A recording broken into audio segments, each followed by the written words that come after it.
Abot kayang serbisyo namang pangkalusugan hatid po sa mga remote areas sa Ilocos Sur. Sa ating regional report, kasama natin Idol Rona Raka. 104.7 IFM Report!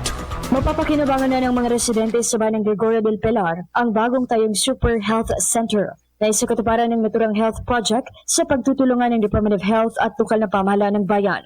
Hatid ng pasilidad ang konsultasyon, birthing, dental services, diagnostic test, laboratory tulad ng XRay at iba pa, ultrasound, minor surgeries at iba pa.